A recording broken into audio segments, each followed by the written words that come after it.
They threw her out on the street with nothing but the clothes on her back. Beatrice Worthington laughed as she told her daughter-in-law, "You were never one of us, you penniless charity case." They thought they had won. They thought they had disposed of trash. But the Worthingtons made one fatal calculation error. They didn't check who her father was. They didn't know that the woman scrubbing their floors was the sole heiress to an empire that could buy and sell their entire existence before breakfast. This is the story of Sarah's revenge, and it is terrifyingly sweet. The silence in the dining room of the Worthington estate in Greenwich, Connecticut, was heavier than the crystal chandelier hanging above the table. It was the kind of silence that suffocated you, broken only by the aggressive clinking of silver forks against fine china. Sarah sat at the foot of the table, her hands folded in her lap to hide the tremors. She looked at her husband, Liam. He was staring at his phone, scrolling through messages, a faint, dopey smile playing on his lips that he quickly hid whenever he felt Sarah's gaze. He hadn't touched the pot roast Sarah had spent 4 hours preparing. "Dry," Beatrice Worthington said, dropping her fork with a clatter. Sarah flinched. "I'm sorry, Beatrice. I used the slow cooker method. You don't blame the method for the incompetence of the cook." "Sarah," Beatrice snapped. She was a woman of 60 who fought the aging process with the ferocity of a cornered animal, tight skin, sharp eyes, and a heart made of cold granite. She took a sip of her wine, her eyes scanning Sarah's outfit with disdain. "And really that dress? We have guests coming next weekend for the foundation gala. I hope you don't plan on embarrassing us wearing that." It's the one you bought me for Christmas 3 years ago," Sarah whispered. "Exactly," Beatrice sneered. 3 years ago. It's out of season. But I suppose when one comes from your background, understanding the nuance of seasonal fashion is asking too much." Across the table, Charles Worthington. Liam's father barely looked up from his Wall Street Journal. He was a man who believed the domestic sphere was beneath his pay grade, effectively giving Beatrice license to run the family like a dictatorship. "Liam," Sarah said softly. "Can we talk later?" Liam finally looked up, his blue eyes, glassy and detached. "About what?" "About us. About everything." Beatrice laughed, a harsh barking sound. "Oh, there is no later, dear. Actually, Liam, why don't you tell her now? The roast is ruined anyway. We might as well get to the main course." Sarah's heart hammered against her ribs. She looked from Beatrice's triumphant grin to Liam's pale face. "Liam!" Liam cleared his throat, pushing his plate away. He adjusted his tie, looking everywhere but at his wife.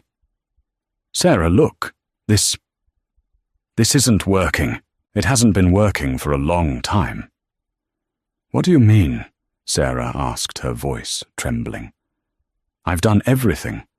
I quit my job at the gallery because your mother said it was distracting. I run this house. I manage your schedule. You're a glorified secretary." "Sarah," Beatrice interrupted, slamming her hand on the table. "Let's be honest. Liam married you during a rebellious phase. He thought it was romantic to pick up a stray dog from the shelter. But strays don't belong in shows. "Mother, please," Liam muttered, though he didn't defend her. He turned to Sarah. "I've met someone else, Sarah." The air left the room. "Someone else? Jessica van der Hoven," Beatrice announced with glee.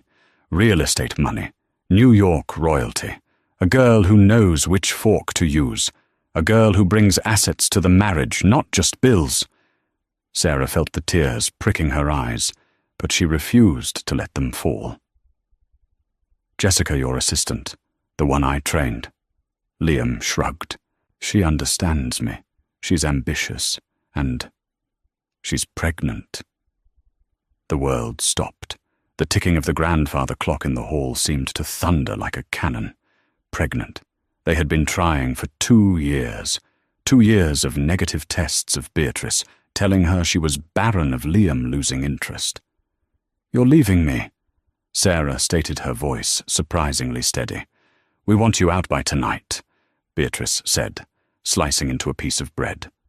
"I've already had the guest room prepared for Jessica. She's moving in tomorrow. We can't have you lingering around like a bad smell." "Tonight?" Sarah stood up. "This is my home.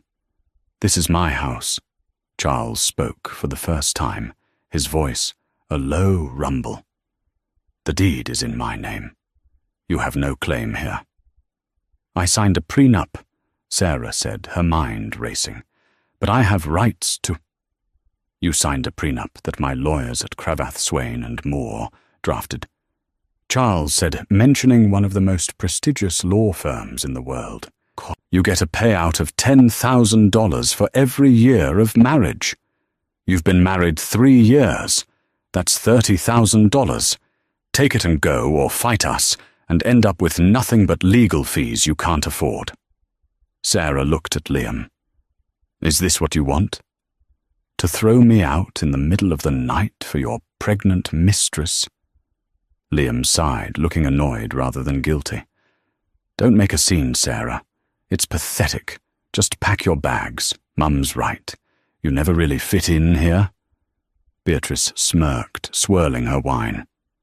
"Make sure you check her bags, Charles. We don't want her taking the silver." Something inside Sarah snapped. It wasn't a snap of breakage, but a snap of alignment, a lock clicking into place. She looked at these 3 people, this family she had tried so desperately to please for 3 years, suppressing her own identity, her own history, just to be Liam's wife. She stopped trembling. She straightened her spine. She looked Beatrice dead in the eye. "You want me to leave?" Sarah asked quietly. "Immediately," Beatrice hissed. "Fine." Sarah turned and walked toward the door. "I won't be taking any bags. I came into this house with nothing you valued, and I'll leave with nothing you value." "Where will you go?" Liam called after her, a momentary flicker of pity in his voice. "The Motel 6 on the highway." Sarah paused at the archway. She didn't look back. "Don't worry about me, Liam. Worry about the fact that you just made the biggest mistake of your financial life." Beatrice howled with laughter. "Oh, listen to her. The girl from the trailer park is giving financial advice. Go on, shoo." Sarah walked out the front door into the crisp Connecticut night. She didn't take her car. It was leased in Charles's name. She didn't take her coat. She walked down the long, winding driveway, the gravel crunching beneath her heels. Once she reached the main road, she stopped. The darkness of the wooded lane surrounded her. She reached into her pocket. She had kept one thing, a burner phone she had hidden in a shoebox for 3 years. She turned it on. The battery was low, but it had a signal.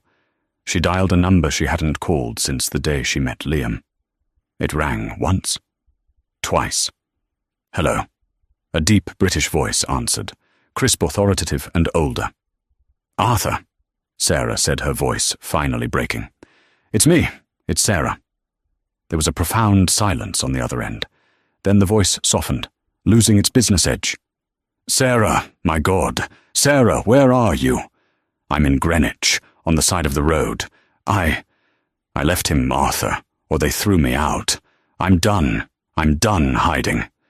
"Stay right there," the voice commanded. "Do not move. I'm activating the tracker on your phone. I'm sending the helicopter. It will be there in 20 minutes. "Arthur, yes, my dear. Tell Dad I'm coming home." The roar of the Sikorsky S-76 helicopter shattered the quiet of the Greenwich night. It didn't land on the Worthington estate, but in a private polo field a half-mile down the road, a property that had been vacant for years.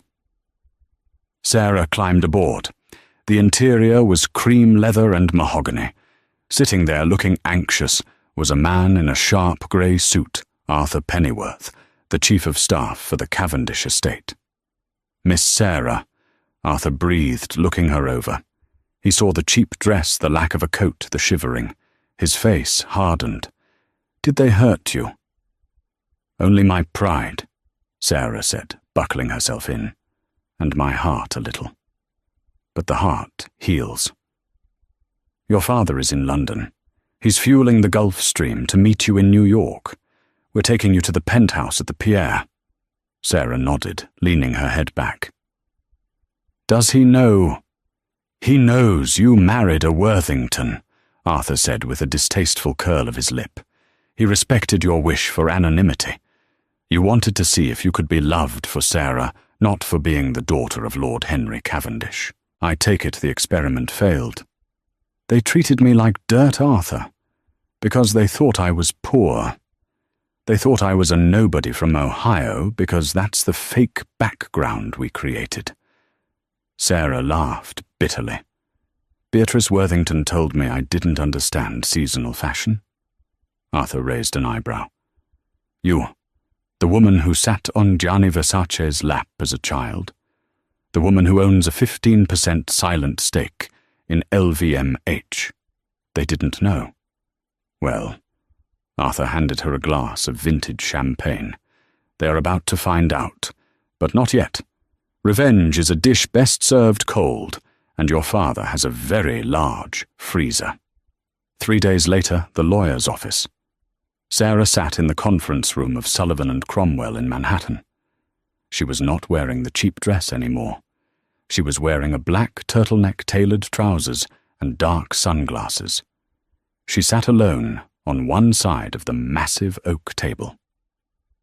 The door opened, and in walked Liam Beatrice and their family lawyer, a sweaty man named Mr. Gorski.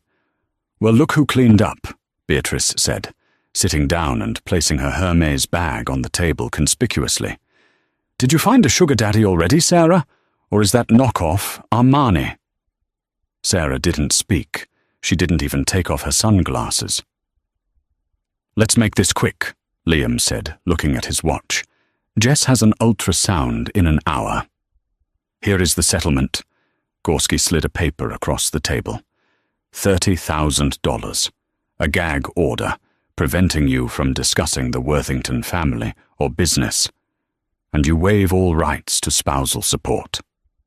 Sarah picked up the paper. She read it slowly. "You also want me to sign a non-compete?" Sarah asked, her voice low. "Saying I can't work in the luxury goods or finance sector in New York for 5 years. We can't have you using the Worthington name to get a job as a teller or a shop girl." Beatrice sniffed. "It confuses the brand." "The brand," Sarah repeated.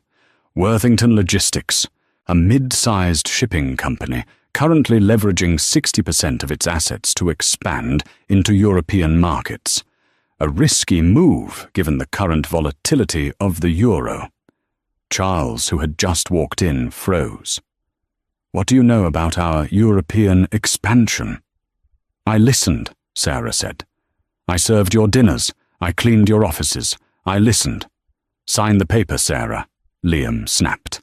"Stop pretending you understand business." Sarah took a pen from her purse. It was a Mont Blanc, heavy and gold-tipped. Beatrice's eyes flickered to it, confused.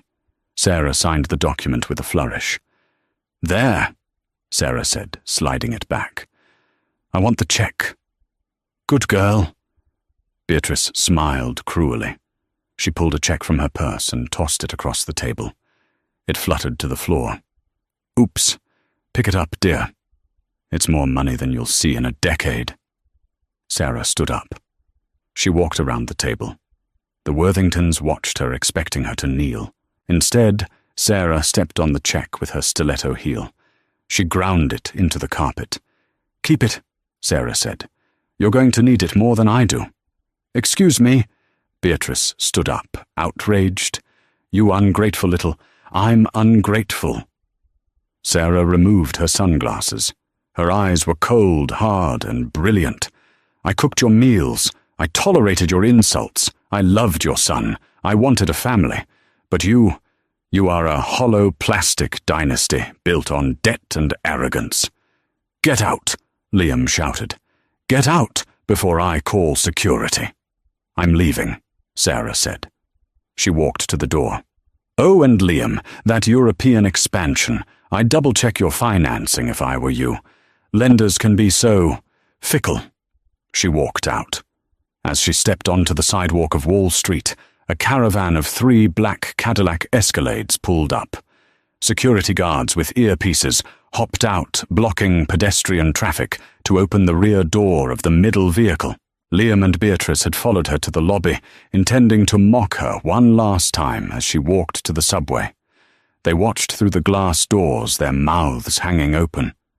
A man stepped out of the car to help Sarah in. It wasn't just a driver. It was Lord Henry Cavendish, the billionaire industrialist, the man whose face was on the cover of Forbes that very month. He hugged Sarah tight. He kissed her forehead.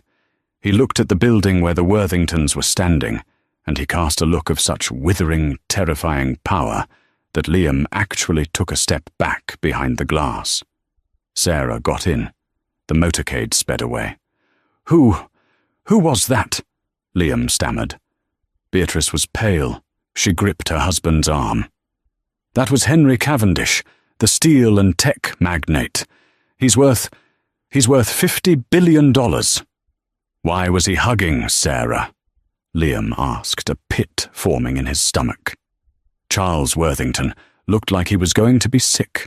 He pulled out his phone and frantically Googled something. He clicked on an image result. Oh my God, Charles whispered. What is it? Beatrice shrieked. Charles turned the phone screen toward them. It was a picture of Lord Cavendish from 10 years ago, standing next to a teenage girl at a horse race. The caption read, Lord Henry Cavendish, with his only daughter and sole heir, Sarah Cavendish, who rarely makes public appearances. Beatrice slumped against the wall. She's a Cavendish. Liam felt the blood drain from his face. I just divorced the heiress to the Cavendish fortune. For Jessica. And we just made her sign a non-compete, Charles said, his voice cracking, which means nothing. But we also humiliated her. We treated the most powerful woman in New York like a servant. What is she going to do? Liam whispered. In the back of the Escalade, Sarah sipped a sparkling water.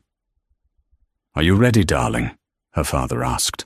Yes, Daddy, Sarah said, looking out the window at the shrinking figure of the building. I want to buy their debt, all of it. Consider it done. Lord Cavendish smiled.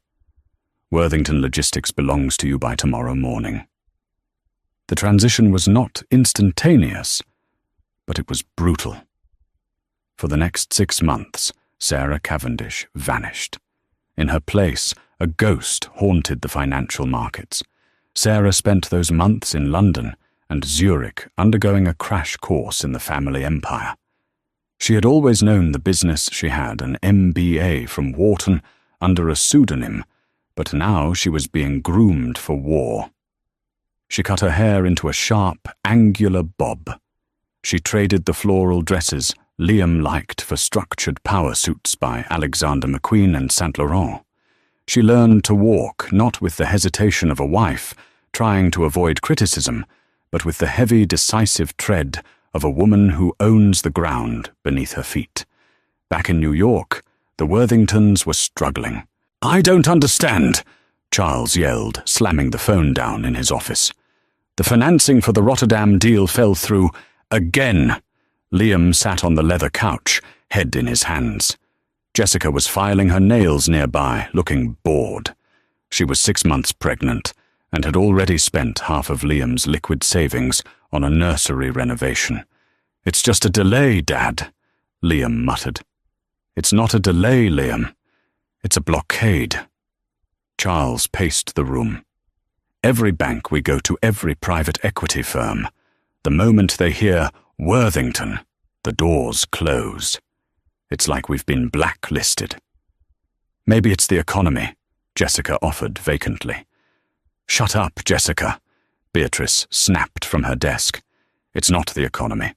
Someone is squeezing us. Someone is buying up our promissory notes and calling them in early. Who has that kind of capital? Liam asked. I don't know, Charles said, wiping sweat from his forehead. All the trails lead to a shell company called Nemesis Holdings. I can't find out who owns it. We need a lifeline, Beatrice said. We need the merger with Pendleton Dynamics. If we can merge with them, their cash flow saves us. The gala, Liam said, sitting up. The Masquerade Charity Gala at the Met on Saturday. The CEO of Pendleton will be there. We have to corner him. We have to make a good impression, Beatrice said, narrowing her eyes. Jessica, you stay home. You look inflated. Excuse me, Jessica gasped. You heard me. Liam, you go alone. Look available. Look successful. We need to charm these people. Little did they know the CEO of Pendleton Dynamics wasn't the one making the decisions anymore. Pendleton had been quietly acquired 3 weeks ago by Cavendish Industries, and the new chairman of the board was coming to the gala. The night of the gala, the Metropolitan Museum of Art was transformed into a shimmering palace of gold and velvet. The theme was Venetian Masquerade. Every guest wore elaborate masks hiding their identities. Liam stood by the bar nursing a scotch. He was miserable.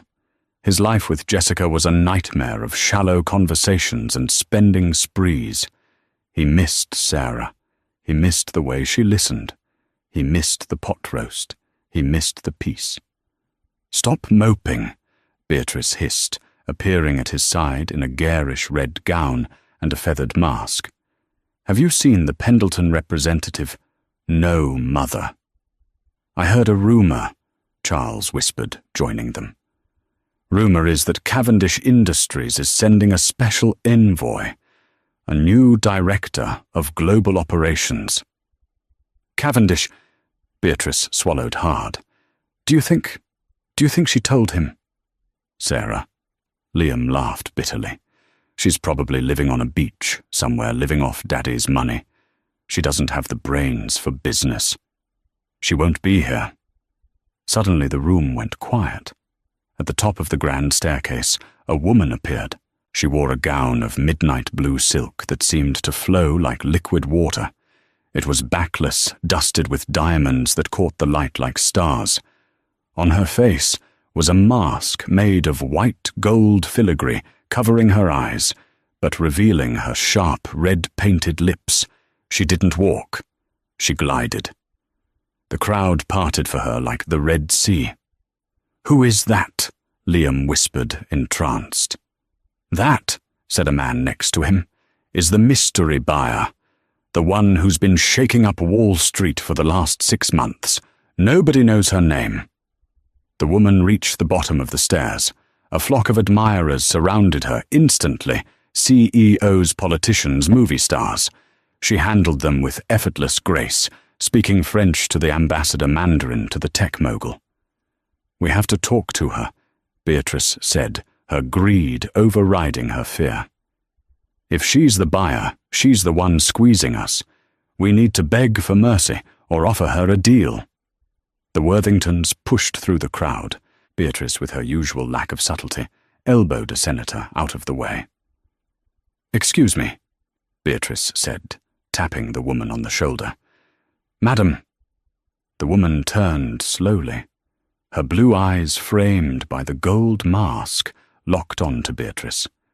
There was no warmth in them, only a chilling familiarity. "Mrs. Worthington," the woman said. Her voice was altered slightly deeper, richer. "I was wondering when you would approach me." "You know who I am," Beatrice preened.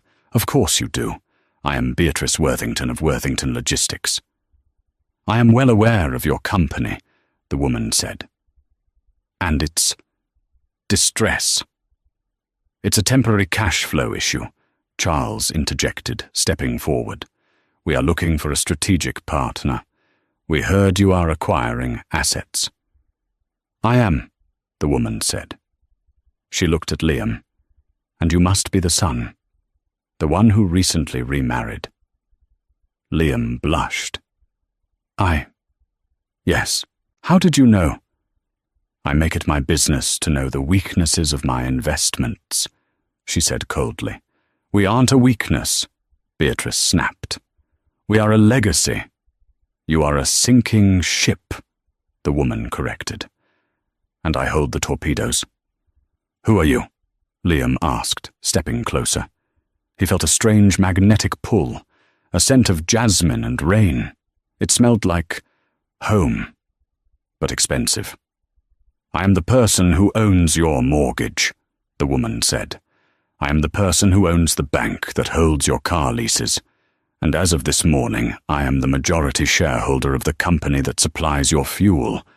I can shut down your entire fleet with a single phone call. Charles turned grey. What do you want? I want a meeting, she said. Monday morning, 9 a.m. at the Cavendish Tower. If you are 1 minute late, I liquidate your company. We'll be there, Beatrice said, trembling. May we ask your name? The woman smiled. It was a smile that didn't reach her eyes. You can call me Nemesis. She turned and walked away, disappearing into the crowd. Did you see her eyes? Liam whispered. Mum, those were Sarah's eyes. Don't be stupid, Beatrice hissed. Sarah is a mouse. That woman was a lioness. Now pull yourself together.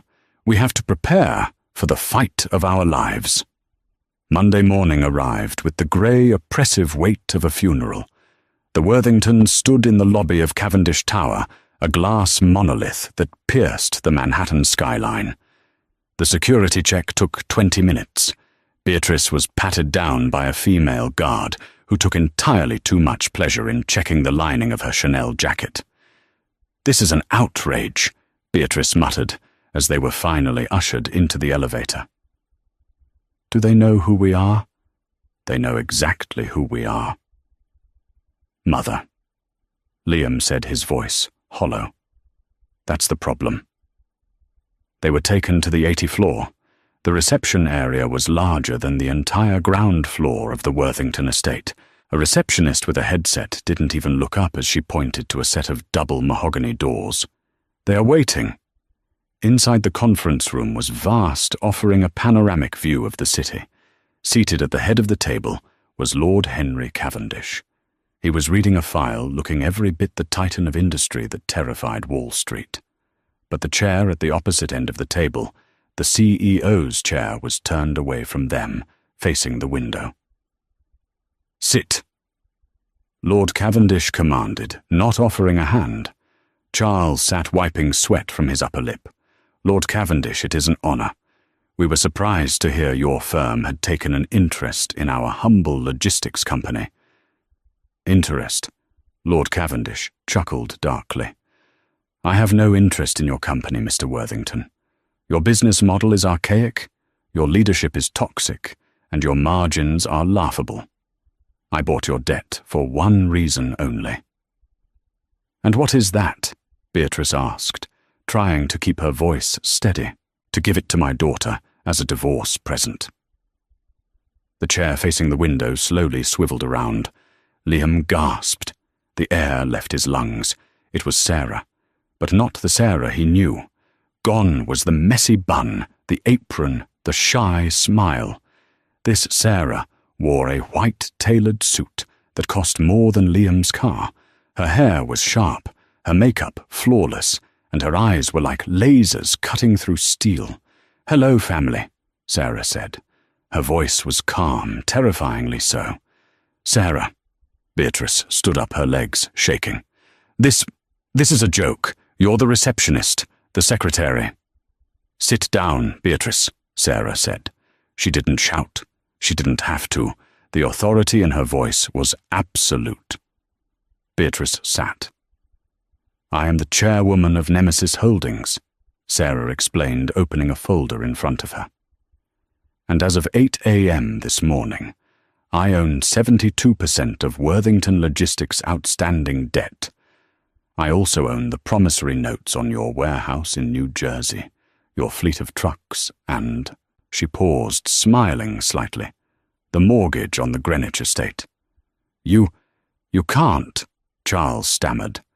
"The house is in a trust." "A trust that you leveraged 6 months ago to cover your bad bets on the euro," Sarah corrected, tossing a document across the table. "You put the house up as collateral, Charles. Did you forget to tell Beatrice?" Beatrice whipped her head toward her husband. "You did what?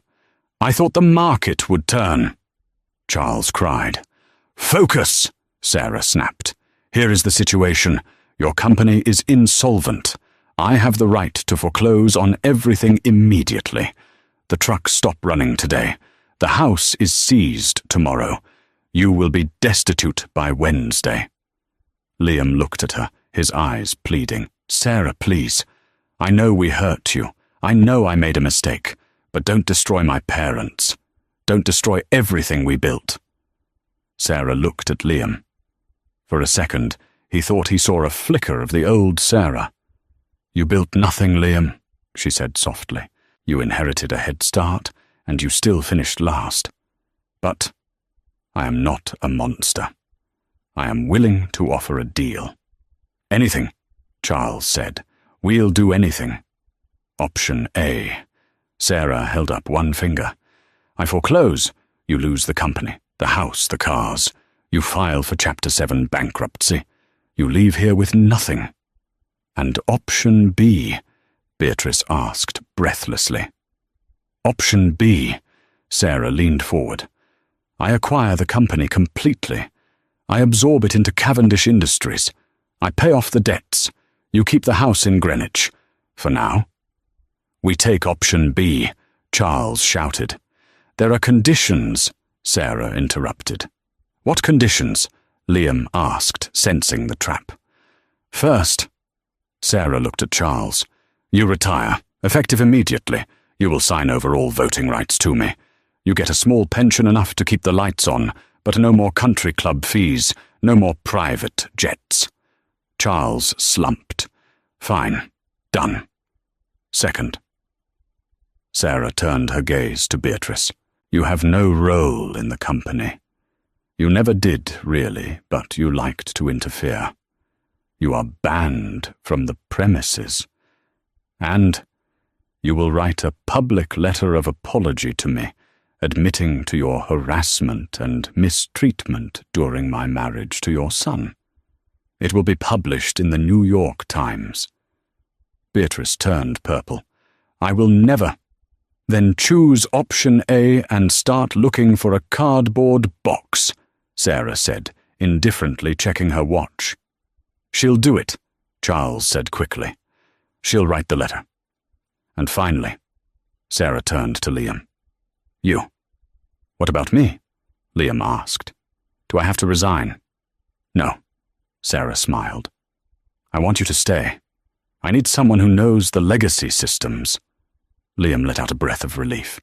"Thank you, Sarah. I knew you still had feelings for—" "You will stay on as a junior inventory clerk," Sarah finished, "reporting to the warehouse manager in Newark. Your salary will be $35,000 a year. No bonuses. You will punch a clock. You will wear a uniform." "A clerk?" Liam stood up, outraged. "I was the VP of operations. I have a business degree." "You were a VP because your daddy gave you a desk," Sarah said, her voice turning to ice. "You want to prove you're a man, Liam. You want to support your new wife and child. Then earn it. Work for it like I worked for your mother's approval. Scrub the floors if you have to." "I won't do it," Liam spat. "Then the deal is off." Sarah closed the folder. "I'll have the eviction notice served by noon." Liam looked at his parents. Charles was weeping silently. Beatrice was staring at the table, defeated. They had no cards left to play. "Fine," Liam whispered, tears of humiliation welling in his eyes. "I'll take the job." "Good." Sarah stood up. "Get out of my office. Report to Newark tomorrow at 6 a.m. Don't be late. I hate tardiness." The drive back to Greenwich was silent. The Escalade, which they would soon have to return as part of the asset seizure, felt like a hearse. When they arrived at the estate, the atmosphere was frantic. Jessica was in the living room, surrounded by shopping bags from Saks Fifth Avenue and Bergdorf Goodman. She was holding up a tiny baby onesie made of cashmere. "Look," she squealed, as Liam walked in looking like a ghost. "Isn't it adorable? It was $400, but nothing is too good for our little prince." Liam looked at the price tag. $400. That was nearly a week's wages at his new job. "Take it back," Liam said, his voice raspy. Jessica froze. "Excuse me. Take it all back, Jessica. The clothes, the crib, the shoes, all of it." "Liam, don't be ridiculous." Beatrice walked in, pouring herself a massive glass of vodka. "Let the girl have her fun. We still have the house." "We have the house," Liam screamed, finally losing control. "But we have no money. Do you understand? Dad is on a pension. I'm making minimum wage. We are broke." Jessica dropped the onesie. Her face went pale, but not with fear, with calculation. "What do you mean, broke?" Liam slumped onto the sofa, burying his face in his hands. "Sarah. She's a Cavendish. Her father is Lord Henry Cavendish. She bought the company. She bought everything. She owns us." The maid." Jessica laughed nervously. That frumpy little thing just hostile took over our entire lives," Charles said, staring out the window. "We are at her mercy." Jessica stood there, her mind processing the information at lightning speed. No money. No influence. A husband who was now a warehouse clerk. A mother-in-law who was a social pariah. "So," Jessica said slowly, "you're telling me that I married into a family that is essentially poor. It's temporary," Liam pleaded, looking up at her. "We'll rebuild. I'll work my way up. We have each other, Jess. We have the baby." Jessica looked at him. The mask of the doting fiancé slipped, revealing the cold, hard ambition underneath. She looked at her fingernails. "Yeah, about that," she said casually. "About what?" Liam asked. "I think I'm going to go stay with my sister in the city for a while," Jessica said, grabbing her purse. "This is all a bit stressful, not good for the baby." "Jessica, we need to stick together." Liam stood up, reaching for her. She sidestepped him. "Actually, Liam, I've been thinking. We rushed this. Maybe we're not right for each other." "Not right? You're pregnant with my child." Jessica paused at the door. She looked back at the family, the weeping father, the drunk mother, the broken son. She let out a sigh. "Look, Liam, I like you. You're cute. But I didn't sign up for the for poorer part of the vows. I have options. My ex, Todd, the hedge fund guy, he's been texting me." "You're leaving me because I lost the money?" Liam asked, disbelief washing over him. "Sarah stayed with me when she thought I had nothing. She signed a prenup to prove she didn't want my money." "Well, Sarah is an idiot," Jessica snapped. "Or I guess a billionaire who could afford to be romantic. I can't. I have standards." "What about the baby?" Beatrice shrieked from her chair. "You can't take our grandchild." Jessica rolled her eyes. She placed a hand on her stomach. Then she laughed, a cruel, tinkling sound. "God, you people are gullible," she said. The room went deadly silent. "What?" Liam whispered. "There is no baby, Liam," Jessica said, checking her reflection in the hallway mirror. "I bought the ultrasound off eBay. It's a great way to close a deal on a ring. I was going to miscarry in a few weeks anyway, to get the sympathy vote and a trip to the Maldives." Liam felt his knees give out. He fell back onto the sofa. You faked it. You cheated on your wife." Jessica shrugged. "I cheated on a pregnancy test. All is fair in love and war, sweetie." She grabbed two of the shopping bags, the ones with the jewelry, and opened the front door. Good luck at the warehouse, Liam. I hear the vests are very slimming. The door slammed shut. The silence that followed was total. Liam sat there, the echo of the slamming door ringing in his ears. He looked around the room. The luxury, the art, the furniture, it all looked like a stage set now. Fake. He had thrown away the only real thing in his life, a woman who loved him for him, a woman who was secretly a queen, for a lie. He had traded a diamond for a piece of broken glass. She was lying, Charles whispered. Beatrice threw her glass into the fireplace, shattering it. That harlot. I knew it. I knew she was trash. You picked her, Liam roared, jumping up and turning on his mother. You told me she was one of us.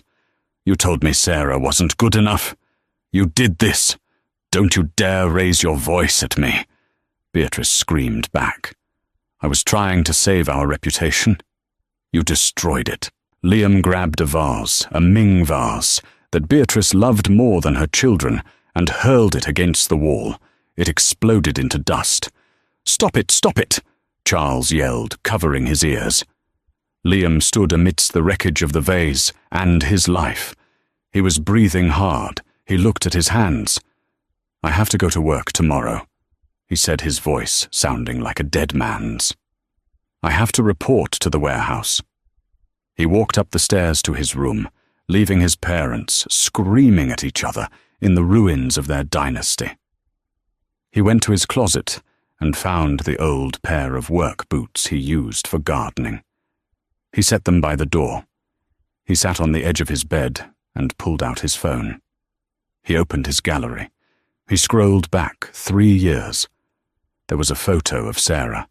She was wearing a messy t-shirt flower on her nose, laughing as she tried to make pizza. He touched the screen. I'm so sorry, he whispered to the pixels.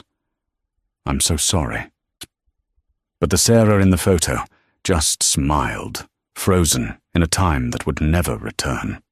And somewhere in Manhattan, the real Sarah was sipping wine, looking out over a city she now owned, finally free. But the story wasn't over. Sarah had taken their money. She had taken their pride. Now she was going to take their secrets. 6 months had passed since the hostile takeover. The winter in New Jersey was unforgiving. At the Newark distribution center of Worthington Logistics, now a subsidiary of Cavendish Industries. The heating system was old and rattled loudly, offering little warmth against the biting wind that whipped through the loading bays. Liam Worthington wiped grease from his forehead with the back of a gloved hand. He was thinner now. The softness of his face, born of expensive facials and idle weekends, had been replaced by the gaunt sharpness of exhaustion. He wore a blue jumpsuit with a name tag that simply read, L. Worthington, Inventory Clerk. Hey, Worthington, the shift manager, a burly man named Tony, shouted. Truck 404 is back. Unload it. Hand check every box. And don't mess it up like last time. On it, Tony, Liam said quietly. He didn't argue. He didn't mention that he used to have Tony's boss's boss over for dinner. He just grabbed his clipboard and walked to the bay. Liam had learned a lot in 6 months. He learned that his feet hurt after 10 hours on concrete. He learned that $35,000 a year meant eating ramen noodles and living in a basement studio apartment in Weehawken because he refused to take a dime from his parents. And he learned about the company, the real company. As he began logging the inventory from Truck 404, a shipment supposedly containing automotive parts from a supplier in Miami, he noticed something odd. The boxes were too light. He cut the tape on one box. Inside there were no carburetors or pistons. There was only bubble wrap and a single small stack of documents. Liam frowned. He opened another box. Same thing. He took the documents to the back of the warehouse, to a small cage where the archived files were kept. He began to cross-reference the shipping numbers. He spent his lunch break digging. Then he stayed late, hiding in the stacks when the night shift came on. What he found made his blood run cold. For the past 5 years, Worthington Logistics hadn't just been making bad bets on the euro. They had been running a ghost truck scheme. Charles Worthington had been invoicing clients for high-end shipping insurance on cargo that didn't exist, moving empty boxes across state lines to launder money for a shell corporation based in the Cayman Islands. The euro losses Charles had cried about were fake. He hadn't lost the money, he had stolen it. He had been siphoning millions out of the company, hiding it away, while crying poverty to his investors. "Oh my God," Liam whispered, staring at a ledger signed by his father. He wasn't just incompetent, he's a criminal. The realization hit him harder than the divorce. His father had sat at that dining table, humiliating Sarah for being poor, all while sitting on a mountain of stolen cash. Suddenly, the warehouse lights flickered on fully. Liam jumped, shoving the papers under his jacket. The heavy steel doors of the loading bay opened, and a familiar entourage walked in. Security guards, suits, and in the center, wearing a camel-colored cashmere coat and inspecting the facility with a critical eye, was Sarah. It was her quarterly inspection. Liam shrank back into the shadows. He couldn't face her. Not looking like this. Not with grease on his face and the knowledge of his family's crimes in his pocket. "Efficiency is up 12%, Arthur Pennyworth was saying, walking beside Sarah with an iPad. "The new management protocols are working." "Good," Sarah said. Her voice carried through the cavernous space. "But the morale index is low. I want a heating upgrade approved for this facility by Monday. Nobody works in the cold on my watch." Tony, the manager, looked stunned. "Thank you, Miss Cavendish. We've been asking for heaters for years. Mr. Charles always said it was too expensive." "Mr. Charles had his priorities backward," Sarah said dryly. She turned her eyes, scanning the rows of shelves. For a moment, her gaze lingered on the dark corner where Liam was hiding. He held his breath. "Did she see him?" She paused. A flicker of something sadness, pity crossed her face. Then she turned back to Arthur. "Let's go. I have a meeting with the SEC in an hour." As they walked away, Liam slumped against the shelving unit. He looked at the stolen documents in his hand. He had a choice. If he destroyed these papers, his father was safe. The secret would remain buried. Liam could keep his head down, work his yours, and maybe eventually get a promotion. If he turned them in, he would destroy what was left of his family. His father would go to prison. His mother would be destitute for real this time. The Worthington name would be synonymous with fraud. But he thought of Sarah. He thought of her integrity. He thought of how she had tried to save the pot roast while his mother mocked her. He thought of how she bought heaters for the workers while his father bought yachts with stolen money. Liam zipped up his jacket. He walked out of the warehouse past his beat-up Honda Civic and walked toward the train station. He wasn't going to his apartment. He was going to Manhattan. The reception area of Cavendish Tower was quiet. It was 9:00 p.m. "I need to see her," Liam told the night guard. "Ms. Cavendish is not accepting visitors," the guard said, eyeing Liam's dirty jumpsuit. "Tell her it's Liam," he said, his voice steady. "Tell her I have the ghost truck files." 5 minutes later, Liam was in the elevator. When the doors opened to the penthouse office, Sarah was standing by the window looking out at the city lights. She held a glass of red wine. She didn't turn around. "You look tired, Liam," she said, seeing his reflection in the glass. "I am," Liam said. He didn't step onto the plush carpet. He stayed on the marble foyer so he wouldn't track grease. "I found something." He walked over and placed the stack of documents on her desk. Sarah turned. She looked at the papers, then at Liam. She walked over and flipped through them. Her expression didn't change. "The Cayman accounts," she said softly. "I suspected Charles was cooking the books, but I couldn't find the second ledger. You found it." "He was laundering money," Liam said, his voice cracking. "Millions, while telling everyone we were broke, while treating you like garbage." "Why are you giving me this?" Sarah asked, looking him in the eye. "If I use this, your father goes to federal prison. For a long time." "I know," Liam said, tears cutting tracks through the grime on his face. "But it's the truth. And I'm done lying. I'm done being a Worthington. I just want to be decent." Sarah looked at him for a long time. The silence stretched heavy with history. Finally she sighed and closed the folder. "You've grown up, Liam," she said quietly. "It took losing everything, but you finally grew up." "I'm sorry, Sarah," Liam whispered. "I'm so sorry for everything. For Jessica. For not defending you. For being a coward." "I forgive you," Sarah said. Liam's head snapped up, hope flaring in his chest. "You do. I forgive you," she repeated. "But that doesn't mean I want you back." The hope died, replaced by a dull ache, but also acceptance. "I know," Liam nodded. "I don't deserve you." "No," Sarah said gently. "We just don't fit anymore. I am not the woman you married, and you are just starting to figure out who you are. You need to do that on your own." She pressed a button on her intercom. "Arthur, call the FBI. Tell them we have the evidence on Charles Worthington." 2 weeks later, the fallout. The arrest was televised. Charles Worthington was led out of the Greenwich estate in handcuffs. The FBI raided the house, seizing everything: the art, the furniture, the jewelry as proceeds of crime.